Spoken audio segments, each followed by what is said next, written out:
मनुष्य का महत्वाकांक्षी होना उसके लिए जितना जरूरी है उससे भी ज़्यादा उसका न्याय नीति प्रिय होना आवश्यक है। भूतकाल में विद्याधर वंश के अंतर्गत आने वाले राक्षस वंश, उसके बाद वानर वंश, इन सभी वंशों में अनेक प्रतापी महापुरुष राजा हुए। उन सबने धर्मपरायण जीवन जीने के साथ साथ अपने पराक्रम से इस पृथ्वी तल को अपने अधीन करके उस पर शासन किया, लेकिन धर्म को ही प्राधान्य दिया और अपने जीवन में परमार्थ को जानते हुए देश संयम, सकल संयम, अनुव्रत, महाव्रतों को धारण करके धर्म पुरुषार्थ पूर्वक स्वर्ग मोक्षगामी हुए। किंतु अपने जीवन काल में उन राजाओं ने अन्याय का किसी भी प्रकार से समर्थन नहीं किया।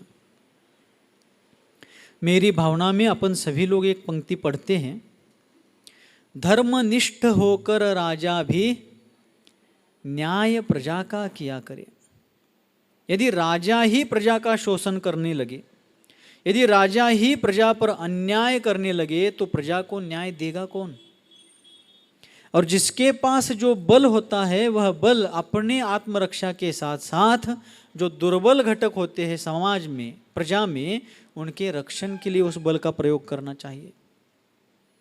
आचार्य देव, श्रीमद् रविसेन आचार्य देव के द्वारा विरचित पद्म पुराण परमागम की वाचना करते हुए विगत सत्र में हमने देखा था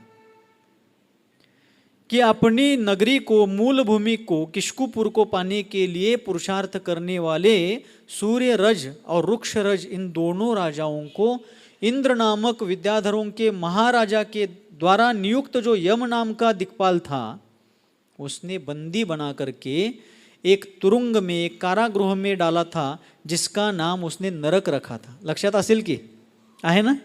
नरक नाम का वह कारागृह बनाया था, जिसमें कृत्रिम वैतरणी नदी आदि बना करके उन कैदियों को बहुत सा दुख देने का उसने वहाँ पर सब प्रबंधन किया था। तब उस रुक्षरज नामक राजा के एक सेवक ने दशानन को आकर के वार्ता दी कि हे दशानन, आपके विश्वास पर, आपके आधार पर हमारे राजाओं ने किष्कुपुर पाने के लिए पराक्रम किया था, लेकिन यम नामक दिक्पाल ने उनको बंदी बनाया है। तब तुरंत उस दशानन ने उस आए हुए सेवक को सांत्वना दी, धैर्य दिया, साहस दिया, मैं हूँ तुम्हारे साथ। और उसके उपचार आदि करने के बाद दशानन अपनी सेना सहित जा करके उस यम नामक दिक्पाल को भगाता है और सूर्यरज और रुक्षरज नामक दोनों भाइयों को उस बंधन से छुड़ा करके उनको न्याय प्रदान करता है, दोनों को अपना अपना राज्य प्रदान करता है। संस्कृत नीतिकारों ने एक बहुत सुंदर श्लोक लिखा है। वे लिखते हैं, अधिकार पदम प्राप्य नोपकारम करोति यह अकारो लुप्यतामेति ककारो द्वित्वताम भवेत।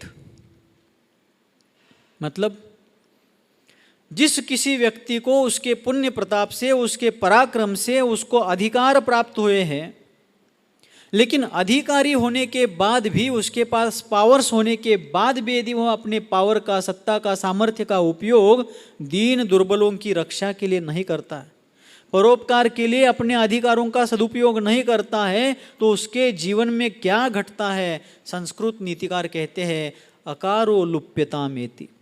अधिकार शब्द के प्रारंभ में अ अक्षर आया है, तो ऐसा अधिकार मिलने के बाद भी जो परोपकार का कार्य नहीं करता है, परोपकार प्रवृत्त नहीं होता है, उस व्यक्ति के अधिकार शब्द में से अ का लोप होता है और आगे जो क है वो डबल होता है। कौन सा शब्द बन गया? जरा जोर से बोलिए। धिक्कार शब्द बनता है। अकारो लुप्यतामेति ककारो द्वित्वताम भवेत। अकार का लोप होता है, ककार डबल होता है और धिक्कार शब्द बनता है, अर्थात संसार भर में, दुनिया भर में उसका धिक्कार हो जाता है। दशानन न्याय प्रिय नीतिमान राजा था, जिसने अपने साधर्मियों को उस चंगुल से छुड़ाया। आगे बहुत काल बीतने के बाद वह जो सूर्यरक्ष नाम का राजा था, उस किष्किंध नगर के राजा सूर्यरज राजा के चंद्रमालिनी नामक अपनी उस रानी से बाली नाम का पुत्र जन्म लेता है। कौन सा पुत्र? रामायण में देखा है आप लोगों ने, टीवी में नल, नील, सुग्रीव, बाली, जांबुनद ये सब देखे, बघितलंय का नाही? पण कुठल्या रूपात? बंदरों जैसा देखा है उनको, लेकिन अपन ने पहले ही देखा है वे वानर नहीं थे, उनके वंश का नाम वानर वंश था। तो वानर वंशी सूर्य रज नामक राजा को चंद्रमालिनी नामक प्रिय रानी के द्वारा बाली नामक महापराक्रमी तेजस्वी पुत्र जन्म लेता, और वह पुत्र उस किष्किंध नगर में एक इंद्र के समान विचरण करने लगता है, जो अत्यंत बुद्धिमान था, लक्ष्मी से संपन्न था, न्यायप्रिय था, प्रजा को अपने संतति के समान समझता था, धर्मपरायण था और इतना गतिमान था कि एक क्षणार्ध में जम्बू द्वीप की परिक्रमा करता था। वो बाली रोज तीनों समय, सुबह, दोपहर और शाम, तीनों समय जिन प्रतिमाओं की वंदना करता था। आज लोगों को मंदिर पास में भी हो तो भी दर्शन करने के भाव नहीं होते, लेकिन वह राजा का पुत्र विद्याधर राजा होकर के भी रोज 3 बार भगवान का त्रिकाल दर्शन करता था। भगवान का दर्शन पुण्यवर्धन का कारण तो है ही। भगवान के दर्शन होने के लिए पूर्वोपार्जित पुण्य का उदय होना चाहिए, लेकिन भगवान का दर्शन भविष्य के लिए भी सातिशय पुण्य का संचय करने का एक महान साधन है। पुण्योदय के बिना भगवान का दर्शन संभव नहीं। कितने ही लोग तिलमिलाते हैं, पानी में से मछली को निकालने के बाद वो कैसी छटपटाती है, तिलमिलाती है, तड़फती है, वैसे ही कितने ही भद्र परिणामी जीव प्रभु के दर्शन के लिए तरसते हैं, तिलमिलाते हैं, किंतु उनके आसपास जिन दर्शन का उपाय नहीं होने से, प्रबंधन नहीं होने से वे दर्शन नहीं कर पाते। लेकिन कुछ ऐसे कर्म प्रविष्ट जीव होते हैं, प्रबल कर्म से युक्त जीव होते हैं, जो मंदिर के आसपास है लेकिन दर्शन के लिए नहीं आते। कर्म का खेल। और वह बाली अनेक विद्याओं का स्वामी बन गया। अपने गुरुजनों के प्रति आदर, धर्मात्मा जनों के प्रति अनुराग भाव रख करके वो सदैव गुणग्राहक होकर के महान पराक्रम को धारण करता था। और बाली बड़ा होता गया। कुछ काल बाद सूर्य रज राजा को और एक पुत्र हुआ, उसका नाम हो गया सुग्रीव। सुग्रीव को जानते हैं अपन। सुग्रीव और बाली दोनों सगे भाई थे। बाली बड़े थे, सुग्रीव छोटे थे। और कुछ काल के बाद सुग्रीव नामक गुणवान पुत्र के बाद श्री प्रभा नाम की एक पुत्री सूर्यरज राजा को और हो गई। काल बीतता गया और सूर्यरज राजा के भाव इतने निर्मल हो गए, अपने बाली नामक ज्येष्ठ पुत्र को गुणवान देख करके, कुल धर्म की रक्षा करने में समर्थ जान करके, उसके तारुण्य सामर्थ्य को जान करके, वह आगे हमारे कुल परिवार की सारी इस राज्य साम्राज्य की रक्षा करने में अपने आप में समर्थ है देख करके सूर्यरज राजा ने अपना राज्य बाली को दे दिया। समझा लगले ना? और बाली को राजा बना करके छोटे पुत्र सुग्रीव को युवराज पद दे दिया। और स्वयं सूर्यरज राजा वैराग्य को धारण करते हुए, संसार को असार जान करके, दुख का महान भंडार समझ करके, दुख के इस महान संचयकारी इस संसार से विरक्त होकर के उन्होंने पिहित मोह नामक मुनिराज के पास जा करके निर्घ्रंथ दिगंबर जैनेश्वरी भगवती मुनि दीक्षा ली। किन्होंने ली? सूर्यरज राजा ने। आप लोग, हम लोग, अपन सभी लोग रोज सुन रहे हैं कि बड़े बड़े राजाओं ने विस्तृत साम्राज्य का त्याग करके जिन दीक्षा ली, मुनि दीक्षा ली। आजकल लोगों को रहने के लिए अपना घर नहीं, पेट भर खाने के लिए अन्न नहीं है, इज्जत को ढकने के लिए पर्याप्त वस्त्र नहीं है। ऐसी दुर्दशा कितने ही लोगों की है, लेकिन उनका उस दरिद्र जीवन से भी मोह छूटता नहीं है। ये साम्राज्य को एक क्षण मात्र में छोड़कर जाने वाले राजा लोग, ये पढ़ना किस लिए है? इनसे इसी वैराग्य की प्रेरणा को पाने के लिए हमें सब सीखना है, पढ़ना है। और पिहित मोह नामक मुनिराज के चरणों में जाकर, जिन्होंने मोह को पूरा पी लिया था, जिन्होंने मोह को नष्ट कर दिया था, ऐसे उन गुरुदेव के श्री चरणों में जाकर के सूर्यरज राजा मुनि बन जाते हैं, निर्घ्रंथ श्रवण बन जाते हैं। और इधर आगे बाली सुखपूर्वक अपने पिता के द्वारा दिया गया राज्य संभालने लगते हैं। सूर्यरज के पुत्र हो गए बाली और सुग्रीव, और उनके भाई जो थे सूर्यरज के भाई रुक्षरज, उनके दो पुत्र हरिकांता नाम की रानी से नल और नील, ये दो पुत्र हो गए रुक्षरज राजा के। नल नील का भी आता है चरित्र, उस रामायण में टीवी में भी देखा है। तो बाली और सुग्रीव ये सूर्यरज राजा के पुत्र हुए, और रुक्षरज राजा के पुत्र हुए नल और नील। वे दोनों भी अत्यंत गुणवान थे, अपने कुल की कीर्ति को बढ़ाने वाले कुलभूषण थे। वे दोनों भी अपने अपने राज्य में राज्य करने लगे। आगे जाकर के जब सूर्यरज राजा ने दीक्षा ली और बाली अपने छोटे भाई सुग्रीव के साथ न्याय नीति पूर्वक धर्म परायण होकर के राज्य करने लगे, निष्कंटक होकर के किष्किंध नगर का राज्य करने लगे, उसी दरमियान आगे रावण की जो बहन थी चंद्रनखा, कौन? चंद्रनखा। कल बताया था, कल या परसों, क्यों नाम रखा था चंद्रनखा? चंद्रनखा का नाम चंद्रनखा क्यों रखा? उनके माता पिता रत्नश्रवा और केकसी ने चंद्रनखा का नाम चंद्रनखा इसलिए रखा था क्योंकि उसके जो नाखून थे, नख थे, वो अत्यंत तेजस्वी होने के साथ साथ अर्धचंद्राकृति थे, इसलिए उसका नाम उन्होंने चंद्रनखा रखा था। और जब रावण की बहन चंद्रनखा अत्यंत तारुण्य अवस्था में आई थी, रूपवती थी, तब उस चंद्रनखा का हरण करने के लिए मेघप्रभ नाम के विद्याधर का पुत्र था खरदूषण। कौन था? खरदूषण, जो मेघप्रभ नाम के विद्याधर राजा का पुत्र था, 14,000 विद्याओं का स्वामी था। किती विद्या होते त्याच्याजवळ? 14,000 विद्याओं का स्वामी वो खरदूषण रावण के बहन को हरण करने का प्रयास कर रहा था। और उसी समय वो रावण की बहन का अपहरण करने का प्रयास कर रहा था, और वह माया और छल कपट में बहुत प्रवीण था। लेकिन रावण लंका में होने के कारण वो रावण की उपस्थिति में चंद्रनखा का अपहरण नहीं कर पाया था। एक दिन उसने जान लिया कि रावण क्या कर रहा है कि प्रवर नाम के राजा की आवली नामक रानी की जो तनुदरी नामक पुत्री है, उसका अपहरण करने के लिए रावण गया है। रावण को निकट गेलाय, सगळे तेच काम करायला लागलेत। रावण तनुदरी नामक एक राजा की एक तनुदरी नामक पुत्री का अपहरण करने के लिए गया है। वो बाहर गया है देख करके उसकी बहन का अपहरण करने के लिए वो खरदूषण आ जाता। यद्यपि लंका में उस समय कुंभकर्ण, जिसका माता पिता ने नाम रखा था भानुकर्ण, वह कुंभकर्ण और विभीषण दोनों वहीं पर थे।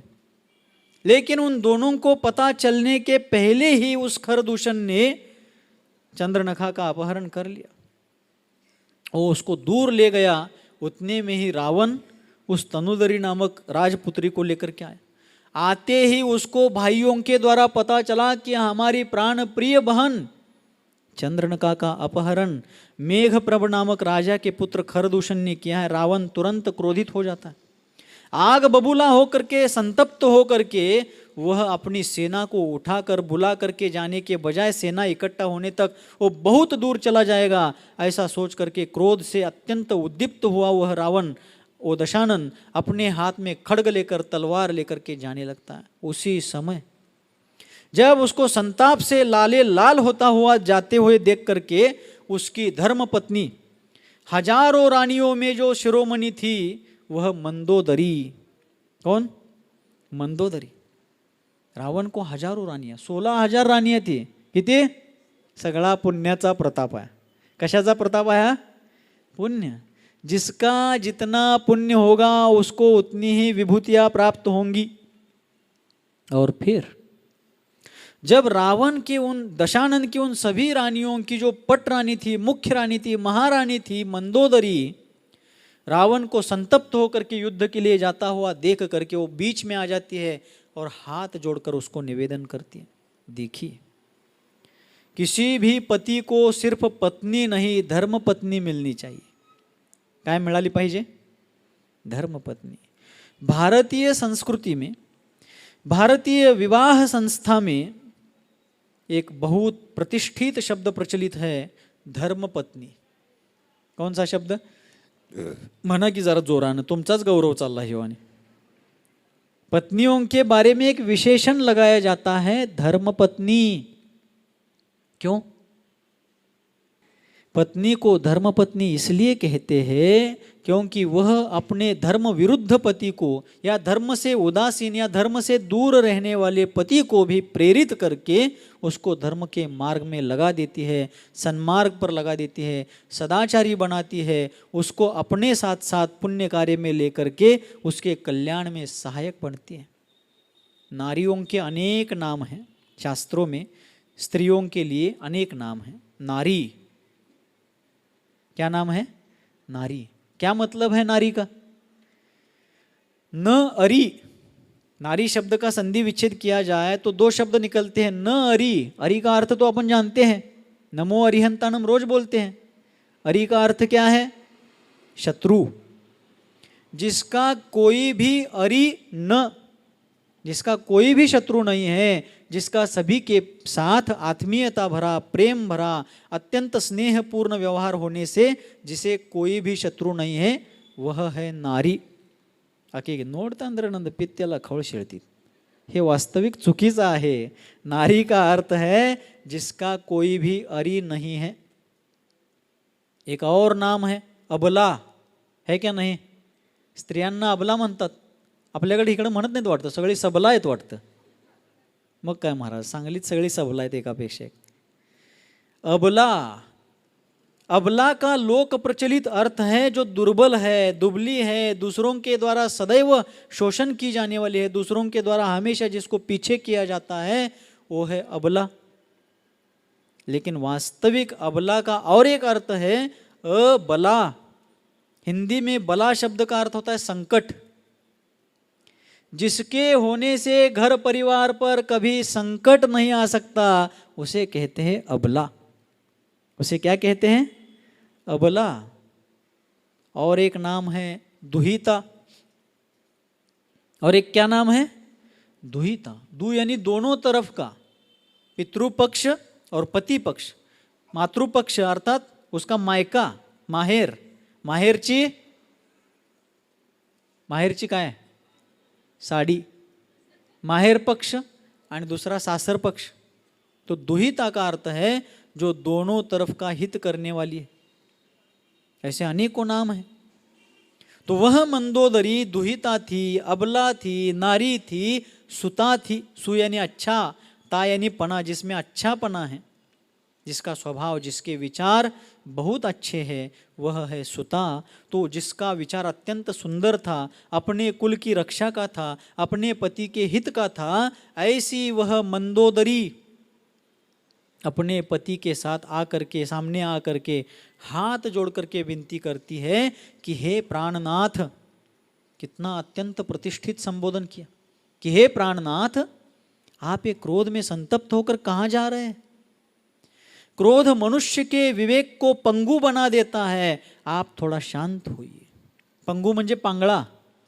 क्रोध मनुष्य के विवेक को पंगु बनाता है, आप थोड़ा शांत होइए. क्रोध के आवेश में आकर के आप जो करने जा रहे हैं वो कदापि हितकारक नहीं है. पत्नी समझा रही है. पत्नियां कैसी होती है देखिए. धर्म पत्नी हो तो इस प्रकार कर रही है. वो कहती है कि आप जिस खरदूषण का पीछा करने के लिए जा रहे हैं उसके पास हजारों विद्याधर राजा है. उस खरदूषण के पास 14,000 विद्याएं हैं. आप अकेले जा रहे हैं.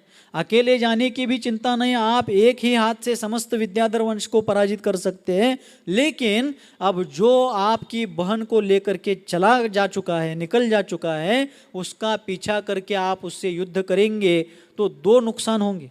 कौन समझा रही है? मंदोदरी. कितनी चिंता है उसको अपने परिवार की, अपने पति के भलाई के लिए कितनी तत्पर है वो, कितनी नीतिमान है. वह कहती है कि आप खरदूषण को पा करके, उसको पकड़ करके यदि उसका वध भी कर देते हैं तब आपकी बहन विधवा हो जाएगी. वैसे भी वो आपकी बहन को ले गया है, और यदि आपके उस खरदूषण को आपने मार दिया तो वो चंद्रनखा विधवा हो जाएगी. उसको आपने बहन समझ करके घर ला भी दिया तो जिसका एक बार हरण हो चुका है उसको कोई भी कुलीन राजा अपनी पत्नी के रूप में स्वीकार नहीं करेगा। वो जीवन भर परित्यक्ता और विधवा बनकर के आपके घर में रहेगी।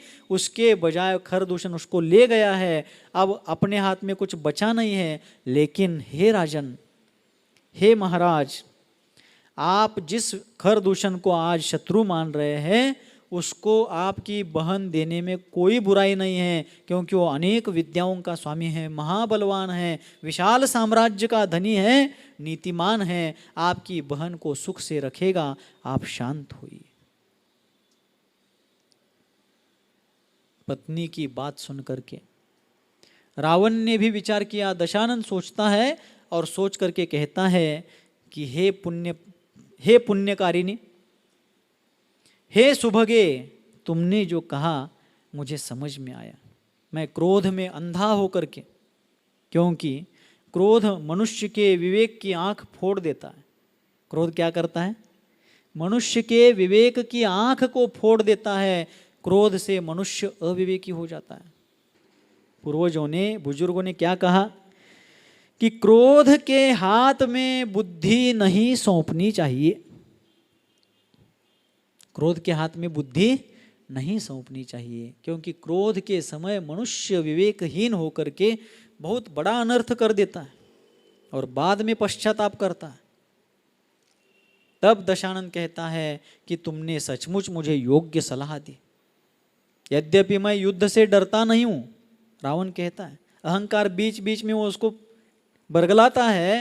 रावण दशानन कहता है कि यद्यपि मैं युद्ध से डरता नहीं हूं, फिर भी तुमने कही हुई दोनों बातें सत्य है। यदि मैं चंद्रनखा को लेकर आता भी हूं, तब भी वह परित्यक्ता के रूप में रहेगी। खरदूषण को मारता हूं तो विधवा बन करके रहेगी। उसके बजाय वो पुरुषार्थशाली है, महान विद्याओं का स्वामी है, ऐश्वर्यशाली है, इसलिए वो उसके साथ चली गई है। अब मैं अपने क्रोध का त्याग करता हूँ। पत्नियों का कर्तव्य यही है कि वे अपने पति को संयम का सदैव प्रेरणा देते हुए उसको शांत बनाने का प्रयास करें। नाही तो बहुत बार, बऱ्याच वेळेला काय होते, जावा जावांच्यामुळं भावा भावांच्यात घोळ उठतोय। बरोबर आहे काय? पटलं तर होय म्हणा, नाही तर सोडून द्या। सगळ्यात जावा तशा असतात असं काही नाही आहे, पण बऱ्याच वेळेला होते। काय काय होते? जावा जावांच्यामुळं भावा भावांच्या मध्ये वांद होते। लेकिन कितनी ही ऐसी देवरानी जेठानियाँ होती हैं जो आपस में तालमेल रख करके अपने पूरे परिवार को एकत्रित रखती है। हमारे परिचय में कितने ही ऐसे परिवार हैं जहाँ पर देवरानी जेठानियाँ कहती हैं। देवरानी जेठानी म्हणजे थोरल्या जावेला जेठानी म्हणायचं आणि धाकट्या जावेला देवरानी म्हणायचं। काय म्हणायचं? देवरानी। आणि जो थोरला दीर असतोय त्याला जेठ, थोरला दीर असतोय त्याला काय म्हणायचं? जेठ। आणि धाकटा असतोय त्याला आषाढ। थोरला दीर असतोय त्याला जेठ म्हणतात, धाकटा दीर असतोय त्याला देवर म्हणतात। तो कितनी ही ऐसी देवरानियाँ जेठानियाँ, ऐसे कितने ही परिवार के ऐसी धर्मात्मा स्त्रियां हैं जिनके कारण वो कहती है अपने पतियों से कि आप भले ही अपने भाई भाई अलग हो जाओ, लेकिन हम देवरानियाँ जेठानियाँ अलग नहीं होंगे। हम संयुक्त परिवार में रह करके एक में की सहायता करेंगे, एक में मिल करके धर्म पुरुषार्थ करेंगे, बच्चों का पालन पोषण करेंगे, एक में के सुख दुख में सहभागी होकर के एक में का भला करेंगे। आज भी ऐसे परिवार है, हमारे कांटेक्ट में हैं ऐसे भी लोग आज। और कितने ही लोग ऐसे हैं। कब अलग हो जाओगे पहले बोलो। आज तो शादी होने के पहले ही सास ससुर नहीं चाहिए।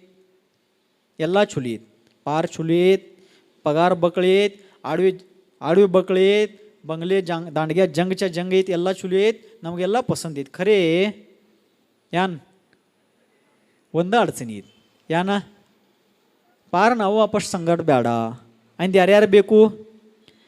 ಯಾರು ಬೇಡ ನವ್ರು ಪೋರಿನ ಕೊಡ್ತೇವೆ ಖರೆ ನಮ್ಮ ಪೋರಿ ಮನ್ಯಾಗ ನಮ್ಮ ಆಳ್ಯಾ ನಮ್ಮ ಮಗಳ ಮತ್ತು 24 तास झगड़ा इष्ट ಬೇಕು, बाकी यान बेड़। ये वास्तविक अज्ञानता है। संयुक्त परिवार हमेशा सुरक्षा का, धर्म वृद्धि का और विकास का माध्यम है। तो तो मंदोदरी ने धर्मपरायण धर्मपत्नी बन करके अपने पति को अपने स्वयं के अहित से और बहन के अहित से भी बचा लिया। रावण शांत होता है और उसी दरमियान काल बीतता जाता है। कंटाळा आलाय काय? आलं तरी आता महाराज कोणाला सांगू? चालू दे ना थोडा वेळ। उसी समय जो सूर्यरज राजा दीक्षा लेकर चले गए थे, उनके पुत्र जो बाली राजा बने थे, वो बाली महासामर्थ्यवान पराक्रमी राजा हुए थे, अनेकों विद्याओं के स्वामी थे। अब धीरे धीरे वो रावण की आज्ञा से बाहर हो गए, अर्थात वे रावण के आदेश को मानने से अपने आप को अलग रखने लगे। तब जब यह बात रावण के दशानन के ध्यान में आई, तब दशानन ने अपना दूत भेज करके बाली को समझाया। दूत जा करके दशानन का संदेश जब बाली को देता है कि हे वानर राज, वानर राज क्यों कहा? क्योंकि वानर वंशी राजा था। हे वानर शिरोमणि, हे वानर राज, आपको याद होना चाहिए कि आपके पिता महाराज सूर्यरज और आपके चाचा रुक्षरज महाराज ये जब यम नामक राजा के द्वारा कारागृह में डाले गए थे, तब हमारे महाराज दशानन ने उनको बंदी से छुड़वाया था, बंधन से स्वतंत्र किया था, उनको ये राज्य दिया था। और आप उन्हीं पिता के सिंहासन पर बैठ करके महाराज दशानन के आदेश को ठुकराते हो, उनकी आज्ञा की अवहेलना करते हो, उनकी आज्ञा का तिरस्कार और अनादर करते हो, ये कदापि उचित नहीं है। बल्कि आपका कर्तव्य है कि आपके द्वारा आपके ऊपर उपकार करने वाले उस दशानन महाराज के प्रति आप समर्पित रहें, उनके आज्ञा को अपना भाग्य समझे और अपने जीवन का विकास करने के लिए, साम्राज्य का विस्तार करने के लिए दशानन महाराज के संकेत के अनुसार अपना राजकाज करे, अपने राज्य पर शासन करे। इतना ही नहीं, आपका कर्तव्य है कि आप अपनी छोटी बहन श्री प्रभा दशानन के लिए सौंप दे, अर्थात श्री प्रभा का विवाह दशानन के साथ कर देवे। अन्यथा यदि आप ऐसा नहीं करेंगे तो आप या तो अपना मुख तलवार में देखिए या तो अपना मुख रावण के पैरों के नख में देखिए। साहित्यिक भाषा है, रविशेन आचार्य देव ने ऐसा वर्णन किया। दूत कहता है कि आप अपना मुख या तो दशानन के पैरों के नख में देखिए अथवा अपना मुख तलवार में देखिए। इसका मतलब रावण के पैरों के नख में अपना मुख देखिए, अर्थात उसके चरणों पर नतमस्तक होइए, उसकी आज्ञा को स्वीकार कीजिए। और यदि आप दशानन के आदेश को स्वीकार नहीं करते हैं, नहीं करेंगे, तो अपना मुख तलवार में देखिए, अर्थात युद्ध भूमि में आकर उसके तलवार से प्रहार आपको प्राप्त होंगे। ऐसे बहुत सारे कटु वचन जब दूत कहता है, तब बाली के सेनापति ने उसको धमकाया और दूत को कहा कि तुम किसके दरबार में खड़े रहकर बात कर रहे हो, उसका भान रखो, नहीं तो यहीं पर तुम्हें मार दिया जाएगा। तब बाली कहते हैं कि सेनापति शांत हुई। ये दूत अपना दूत कर्म कर रहा है, वो अपने राजा का संदेश सिर्फ बता रहा है, उसके मन की बात नहीं है। जो दशानन ने कहा है वो कहा है। और यदि दशानन को युद्ध का इतना ही उन्माद है तो चलो हम अभी युद्ध भूमि में प्रस्तुत हैं। और बाली अपनी सेना लेकर जब युद्ध भूमि में जाने लगे, तब उनके मंत्री सागर वृद्धि नाम के मंत्री थे। कौन मंत्री थे? देखिए राजा कैसा होना चाहिए, राजा के मंत्री कैसे होने चाहिए, राजा की पत्नी कैसी होती है। राजा की पत्नी का आदर्श उदाहरण अपन ने अभी मंदोदरी के रूप में देखा है। दशानन भी किस प्रकार से न्याय नीति पूर्वक राज्य कर रहा था, अन्याय करने वाले राजा को दंडित करके अन्यायग्रस्त राजाओं को उसने जेल से छुड़ाया, वो भी देखा है। और आज अपने स्वाभिमान पर आंच आने के बाद स्वाभिमान की रक्षा करने के लिए बाली सन्नद्ध है, तत्पर है, तैयार है। उसी समय सागर वृद्धि नाम के मंत्री कहते हैं कि महाराज, दशानन के साथ युद्ध करने में दोनों तरफ की सेनाओं की बड़ी हानि होगी। दशानन महान विद्याओं का स्वामी है, आप कुछ ना कुछ उनके साथ समझौता कर लीजिए। तब बाली सोचते हैं कि मंत्री तो सही कह रहे हैं, इस हम दोनों के अहंकार का पोषण करने के लिए कौन जेता, कौन विजेता, कौन पराजित, कौन हारा है, कौन जीता है, इस अहंकार में निरपराध प्राणियों की हत्या करना उचित नहीं। ये सारा संसार केले के खंबे के समान निस्सार है। केले के खंबे के समान निस्सार मतलब केळाचा जो स्तंभ असतोय, बुडका असतोय, त्याची टरफलं किती जरी काढत गेला तर आत काय मिळणार आहे काय? फक्त त्याची टरफलच निघत जाणार आहे। तो बाली नामक विद्याधर राजा सोचता है कि ये सारा संसार असार है, केले के खंबे के समान, क्षणभंगुर है, नश्वर है, लेकिन मनुष्य व्यर्थ अहंकार के कारण अपने आप को राजा समझता है, कोई अपने आप को दास समझता है। आज हम दोनों आपसी अहंकार को टकराने चले हैं, युद्ध करने चले हैं, लेकिन निरपराध प्राणियों की हत्या होगी, युद्ध में वध होगा। उसके बजाय आज तक जिन हाथों ने राजदंड हाथ में पकड़ा था, आज तक जिन हाथों में प्रभु के अभिषेक का कलश लेकर के प्रभु का अभिषेक किया है, आज तक जिन हाथों ने दीन दुखियों को दान दिया है, आज तक जिन हाथों ने सत्पात्र दान किया है, वे हाथ सच्चे देव शास्त्र गुरु के अलावा किसी के सामने फैलेंगे नहीं, किसी को नमस्कार करेंगे नहीं। मुझे रावण के साथ युद्ध भी नहीं करना है, उसको नमस्कार भी नहीं करना है, और यहाँ राज्य भी नहीं करना है। तुरंत बाली ने संसार की असारता का, कषायों की भयावहता का विचार करके अपने अनुज भ्राता को, छोटे भाई सुग्रीव को बुलाया, अपना राज्य सुग्रीव को दिया और तत्काल अपने भाई को कहा कि भाई सुग्रीव, ये संसार असार है, ये जानकर आज मैं निर्घ्रंत दिगंबर भगवती मुनि दीक्षा लेने जा रहा हूँ। ये राज्य अब इसके आगे तुम्हारा है, तुम इसके राजा हो। अब तुम चाहो तो रावण को नमस्कार करो या ना करो, अपनी छोटी बहन श्री प्रभा को रावण के लिए पत्नी बनाकर दो या ना दो, जो करना है तुम जानो, मैं तो जा रहा हूँ। इतना कह करके अपने भाई का राज्याभिषेक करके राज्य उनको सौंप करके बाली तत्काल राज्य का त्याग करके एक वन में चले जाते हैं और गगन चंद्र नामक मुनिराज के श्री चरणों में जाकर के निर्घ्रंत दिगंबर जैनेश्वरी भगवती मुनि दीक्षा लेते। उनके लिए कितना सहज था, उस समय के उन भद्रात्माओं के लिए राज्य का त्याग करना कितना सहज था। और आजकल फटे पुराने जीर्ण शीर्ण वस्तुओं का त्याग करना भी मोही मनुष्यों को संभव नहीं हो पा रहा है। कारण क्या है? तो द्रव्य क्षेत्र काल भाव का भी प्रभाव रहता है। उस समय द्रव्य अच्छा था, अर्थात खान पान सात्विक था। जैसा खावे अन्न, जैसा खावे अन्न वैसा हुए मन, जैसा पीवे पानी वैसी हुए वाणी। उस समय का अन्न अत्यंत सात्विक पवित्र था, द्रव्य अत्यंत पवित्र था, क्षेत्र अत्यंत पवित्र था, काल चौथा था और भाव भी अत्यंत निर्मल थे। तो उन लोगों को राज्य का त्याग करना, यानी मैले कुचैले गंदे वस्त्रों को उतारकर फेंकना जितना सहज होता है, उतना ही राज्य का त्याग भी उनके लिए सहज था। उन लोगों को वैराग्य स्मशान वैराग्य नहीं होता था। आणखीन एक वैराग्य असतं, वैताग वैराग्य. कसलं वैराग्य म्हणा एकदा, म्हणत जावं की जरा जरा तुम्ही बी म्हटलं तर बरं वाटतं. कसलं वैराग्य?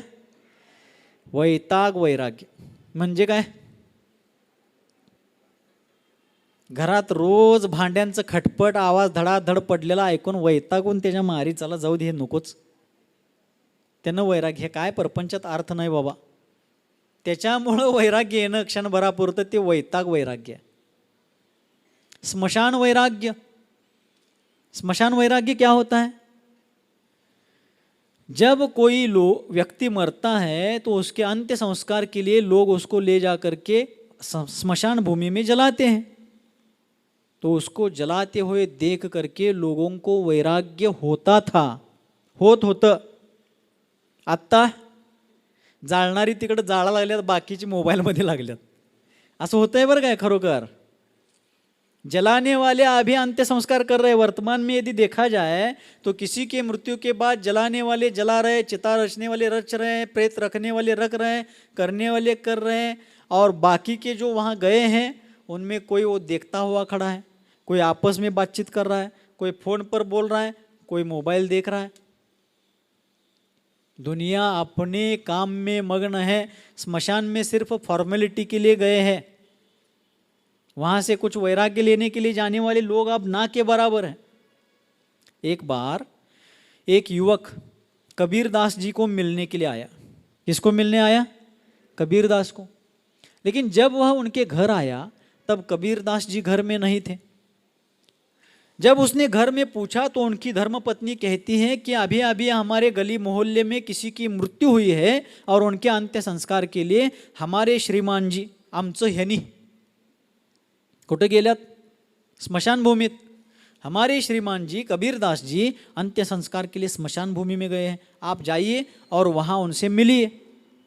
तब वह युवक कहता है कि माता जी, मैं कबीरदास जी को कभी भी मैंने देखा नहीं है, पहली बार मिलने के लिए आया हूँ, लेकिन वहाँ तो बहुत लोग होंगे, मैं उनको पहचानूंगा कैसे, मैं ओळखणार कसं त्यांना? तब उनकी पत्नी कहती है कि बेटा तुम उनको सहज पहचान लोगे। क्या पहचान लोगे, कैसे? उनके सर पर एक ज्योति हमेशा जलती रहती है वैराग्य की। उनकी पत्नी कहने लगी कि कबीरदास जी के सिर पर एक वैराग्य की ज्योति हमेशा जलती रहती है, उसे देखकर तुम पहचान लोगे कि ये कबीरदास जी हैं, जाओ। वो चला गया। जब स्मशान में पहुंचा तो वहां पर सैकड़ों लोग थे। सभी स्मशान में वहां अग्नि देने के प्रसंग में खड़े थे और सभी के सिर पर ज्योति जल रही थी। किसकी ज्योति?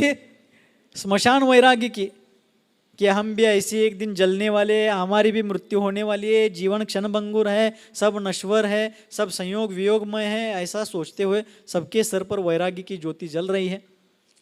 और दौड़ता हुआ फिर आ गया, अम्मा आपने बताया लेकिन वहाँ तो सभी के मस्तक पर वैराग्य की ज्योति जल रही है। तो कबीर जी की धर्मपत्नी कहती है कोई बात नहीं है, तो स्मशान भूमि से तुम थोड़ी दूर पर खड़े रहना, वहाँ से बाहर आने के बाद सिर पर कबीरदास जी के सिर पर रहेगी, जाओ। वो फिर चला गया। स्मशान भूमि में अंत्य संस्कार अग्नि संस्कार की विधि होने के बाद जैसे उसके बाउंड्री वॉल से सभी लोग बाहर आ गए, सबकी ज्योति बुझ गई। कौन गाड़ी को जल्दी से किक मार रहा है, कौन गाड़ी दौड़ा रहा है, कौन जल्दी से रास्ता निकाल रहा है, कौन अपने कामों का नियोजन लगा रहा है। क्यों? वहाँ से बाहर आते सब अपने अपने अगली अग्रिम गतिविधि में लग गए। वैराग्य मिट गया। वो स्मशान वैराग्य था। 13व्या दिवशी गोड का करतात माहिती आहे का तुम्हाला? वास्तविक मृत्यूभोज घालू नये, पण का करत असतात? शिरा, छजका, होळगी, या का? मनातल्या मनात असं असते 12 दिवस 12 ದಿನ ಅತ್ತ ಬಾಯಿ ಕೈ ಆಗಿತ್ತು, जरा बेल्स मारून बाया ಮಾಡ್ರಿ होळगी, असं नियोजन असतंय। ते काय गेलेल्यासाठी नसते, गेलेलं गेलं तिकडं। ते हे मागले असतात का नाही, आत्ता बाय खया घेती, जरा बेल्स मारून होळगी माड्री। स्मशान वैराग्य तात्कालिक, लेकिन आचार्य कहते हैं दुनिया में जितने भी प्रकार के वैराग्य है, वास्तविक और सच्चा वैराग्य वही है जो ज्ञान पूर्वक आगम के आधार से उत्पन्न हुआ है। इन राजाओं को संसार की असार्थ, युद्ध की अत्यंत क्रूरता, इन सभी बातों का बोध युद्ध भूमि में भी होता था। और युद्ध भूमि से ही या युद्ध के पहले ही वैराग्य धारण करके वे युद्ध भूमि से बुद्ध बनने के लिए, अर्थात केवल ज्ञानी बनने के लिए, सर्वज्ञ बनने के लिए, आत्म कल्याण के लिए चले जाते थे। तो बाली राजा ने भी सुग्रीव को राज्य दिया और तुरंत वन का रास्ता पकड़ लिया।